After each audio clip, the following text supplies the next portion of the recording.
Hello everybody and welcome to Forever Rugby on Forever Sport. For today's Rugby Championship team of the tournament, let's get contentious, shall we? Let's debate.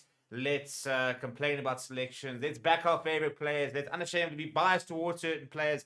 I love doing team of the tournaments. I love doing team of the weeks because there is always so much drama in the comments. There's always so much difference of opinion with regards to what the team should look like. And it's a difficult team to do because obviously New Zealand at the moment, are streaks ahead of everybody else with the way they played in the Rugby Championship.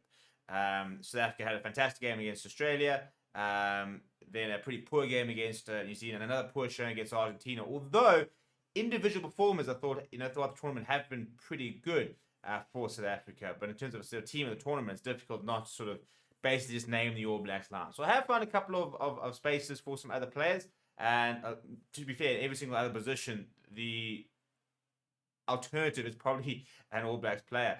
But yeah, I've had a go at naming a team of the tournament. I want to know what you think of it. I want to know what changes you would make down in the comments below. Please do smash a like on the video. Please do subscribe to the channel as well. And without any further ado, this is what it looks like. So there we go. So first things first, my player of the tournament, Scott Barrett, I think is right now up there with World Player of the Year conversations, to be honest. Based on that Rugby Championship he had, I thought he was absolutely phenomenal. And I think, going into the World Cup, I think he's going to be one of the players to watch. I just think he's playing incredible rugby and is really been a huge difference in that New Zealand side. I think, you look at just everything though, his awareness, his sort of his set piece work is solid, but his sort of open play at the moment, the way he's tackling, the way he's running with the ball, the way he's moving around, he just looks like a man possessed.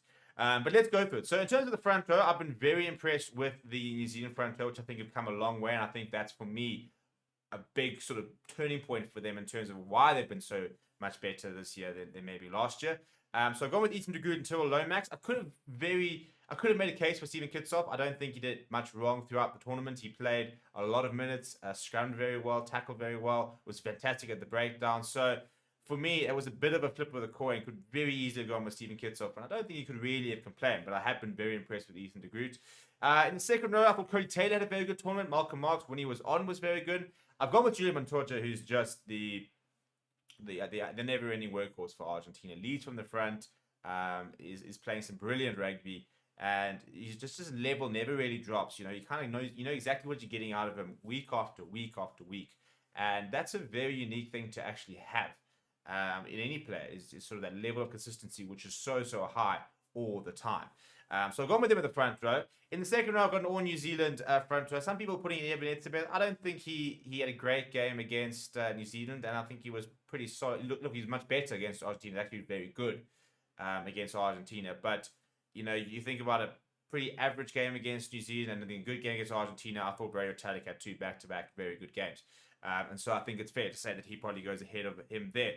In terms of the loose trio, I think some honorable mentions are in Juan-Martin Gonzalez, Ardie Savea, Dwayne Vermeulen, for example. But I've tried to find a way to find an Australia player in. And I thought Rob Valentini was a bit of an unsung hero. I thought he actually played pretty well throughout the tournament and was definitely a standout for Eddie Jones. One of the few players he probably looks and thought, yeah, actually he's still my number one. And I think that in a different team, I think he'd be looking at a completely different player. Paulo Matera, I thought was very good as well. He is absolutely relentless in everything he does. And Shannon Frizzell is in the form of his life. So going with those three, for me, the eighth man was probably the hardest. But Dwayne Vermeulen is looking also close to back to his best. And I thought, as I said, Juan-Martin Gonzalez was really good. And Ardie Savea, I think he topped the carries for the tournament. And his sort of standards haven't really dropped. So it was a difficult one to sort of choose number 8 because I thought that all 4 number 8s were very good. But I've gone with Rob Valentini. Probably the most contentious one. Probably the one most people want to change. The halfback pairing I think is pretty straightforward. I've gone with Aaron Smith and Richie Mo'unga. I don't think we can really argue with that. I mean, for example, South Africa, Australia, and Argentina, I think, were sort of struggled a little bit at 10. Look, I think Santiago Carreras had a decent tournament, but struggled to sort of affect the game as much as he'd like to. Aaron Smith and Richie Mo'unga, especially as a combination, were just brilliant. Absolutely brilliant. Kurt Lawrence at 11 scored a hat-trick. and has looked pretty good throughout the tournament. You could look at Mark Talea, for example, who I thought was very good. I think Marikai Koroibete had a pretty solid tournament as well. But I've gone with Kirtley Lawrence. In the centers, Jordy Barrett, I think, was a pretty straightforward decision at 12.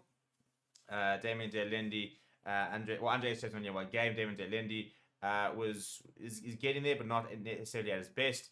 Australia, I thought a lot better when Sami Karevi came in, and Argentina was switching their centers around a lot. But I have managed to find space for Lucio Cinti, which might be controversial as well, ahead of Rico Awani.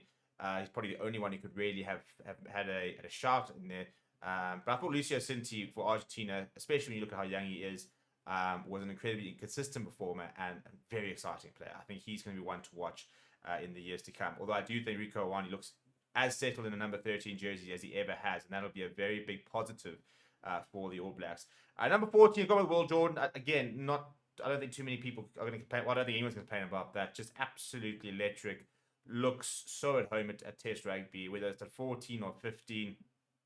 He's somebody who's made play at this level, and his trial scoring record is absolutely mental. We look at 15, Beauden Barrett versus Billy LaRue were the options. I've gone with Billy LaRue. I think that Billy LaRue, three assists across the Rugby Championship. Whenever South Africa played well, he was at the centre of it, and had some very defining moments throughout the Rugby Championship, and played very well. Beauden Barrett, I think, has answered all his critics. I think he is the best 15 that New Zealand have. Well, there's no argument for Will Jordan, but I think that Richie Mwanga, Geordie Barrett, Beauden Barrett axis is so good, and Beauden Barrett's looked very comfortable at 15. You've still got the likes of Damian McKenzie floating in the wings, so it could have very easily been Beauden Barrett. I've gone with Billy LaRue. I've been very impressed with him. I think he looks very assured. His kicking for touch, for example, has been brilliant, and his decision making on the attack has been outstanding. And so that's what I've gone with. So let me know what you think. What changes would you make down in the comments below? Smash like on the video. Subscribe to the channel as well. A lot of previews and stuff coming in the next couple of days for a lot of rugby this weekend. The Summer Nation Series does kick off. The Bledisloe Cup continues, although Australia cannot win it. So New Zealand have already retained that. And then the first of the warm-up games for South Africa and Argentina do begin this weekend. Before everybody then ventures into Europe for the official Summer Nation Series, which does kick off this weekend, but features no doesn't really feature any Southern Hemisphere involvement just yet. See you guys all very soon. Smash like the video, as I said. Subscribe to the channel. And my name is Steve, and I'll chat to you guys next time.